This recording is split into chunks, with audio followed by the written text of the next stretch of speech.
నమస్తే, welcome to మనం TV. నేను మీ పవన్ బెస్వాడ. కోట్ల ఏళ్లకు ముందు భూమిపై డైనోసార్లు ఉండేవి. ఒక ఆస్ట్రాయిడ్ భూమిని ఢీకొట్టడంతో ఈ డైనోసార్ జాతి అంతరించిపోయిందని మనందరికీ తెలుసు.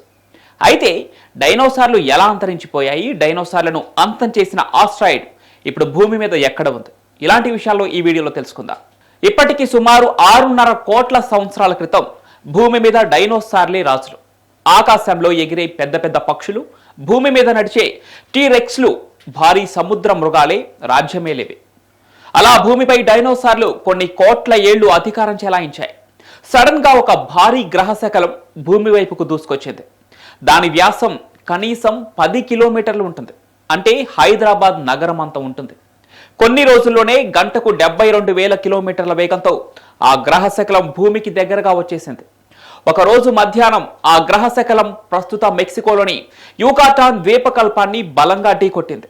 అంతే, 100 మిలియన్ మెగాటన్నుల బాంబు పేలితే ఎలాంటి దెబ్బ అవుతుందో అంతటి శక్తి విడుదలైంది. ఆ దెబ్బకు కొన్ని వందల కిలోమీటర్ల దాకా భూమి ఉప్పొంగిపోయింది. సముద్రాలు ముంచెత్తాయి. భూమి తలకిందులైనట్లు అన్ని అల్లకల్లోలమైపోయాయి. అక్కడి నుంచి లేచిన రాయి, ధూళి, బొగ్గు, మేఘాలు ఆకాశాన్ని కప్పేశాయి. పగలు రాత్రి ఏంటో తేడా తెలియకుండా మారిపోయింది. సూర్యుడు కనిపించలేదు. ప్రపంచం మొత్తం చీకట్లో కూరుకుపోయింది. ఎండపోయింది, వర్షాలు పడటం ఆగిపోయాయి, మొక్కలు చనిపోయాయి. మొక్కలు ఆధారంగా పెరిగే జంతువులు కూడా చనిపోయాయి. కిలోమీటర్ల మేర అడవులు మంటల్లో కాలి బూడిదయ్యాయి. భూమి నిండా బూడిద, పొగలు, రాయి, ధూళి ఆకాశాన్ని కప్పేసింది. అప్పుడు భూమి ఉష్ణోగ్రత మినిమం 300 డిగ్రీల వరకు పెరిగిపోయింది.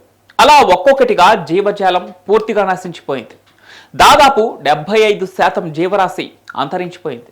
ముఖ్యంగా గాలి, భూమి, నీటి మీద జీవించే పెద్ద జంతువులు బతకలేకపోయాయి. చివరికి ఆ భీకర వాతావరణంలో డైనోసార్లకు తిండే దొరకలేదు, నీళ్లు కూడా దొరకలేదు. దీంతో దాదాపు 16 కోట్ల సంవత్సరాల పాటు భూమిని ఏలిన డైనోసార్ జాతి ఒక్కసారిగా మాయమైపోయింది. ఆ తర్వాత మెల్లిగా చిన్న చిన్న జీవులు బ్రతికిపోయాయి. వాటిలోనే చీమలు, పాములు, కొన్ని పక్షులు, తక్కువ తిండి తినే చిన్న చిన్న జంతువులు మాత్రమే బతికిపోయాయి.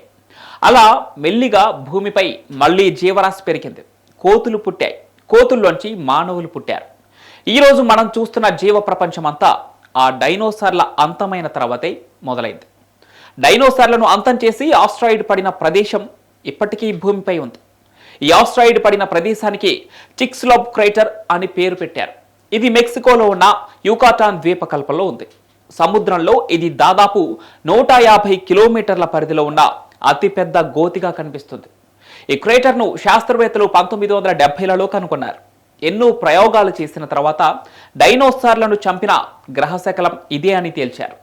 మరి ఇలాంటి గ్రహశకలం మళ్ళీ భూమిని ఢీకొట్టే అవకాశం ఉందా అనే అనుమానం మీలో కూడా కలిగి ఉండొచ్చు. మరి భూమిని మళ్ళీ అలాంటి పెద్ద గ్రహశకలం ఢీకొట్టే అవకాశమే లేదు. డైనోసార్లను అంతం చేసిన ఆస్ట్రాయిడ్ లాంటి పెద్ద గ్రహశకలం మళ్ళీ భూమిని ఢీకొట్టే అవకాశం కోటి సంవత్సరాల్లో ఒక్కసారి మాత్రమే నమోదవుతుంది. భవిష్యత్తులో ఇలాంటి గ్రహశకలాలు భూమి వైపుకు వస్తే వాటిని దారి మళ్లించేందుకు నాసా పలు ప్రయోగాలు చేసింది. అందులో భాగంగానే 2022లో డాట్ అనే మిషన్ ద్వారా ఒక గ్రహశకలం పైకి రాకెట్ను పంపించింది. గ్రహశకలంపై బాంబును పేల్చి దాని దారిని మార్చేశారు. దీన్ని బట్టి చూస్తే భవిష్యత్తులో గ్రహశకలాలు భూమిని ఢీకొట్టే అవకాశమే లేదు. ఒకవేళ భూమి నాశనమయ్యే పరిస్థితి వస్తే అది కేవలం మనుషుల వల్లే జరుగుతుంది. మరి ఈ వీడియోపై మీ అభిప్రాయం ఏంటో కామెంట్ల రూపంలో తెలియజేయండి. వీడియో నచ్చితే లైక్ చేయండి, షేర్ చేయండి. ఇలాంటి ఆసక్తికరమైన మరిన్ని వీడియోల కోసం మనం టీవీని సబ్స్క్రైబ్ చేసుకోండి.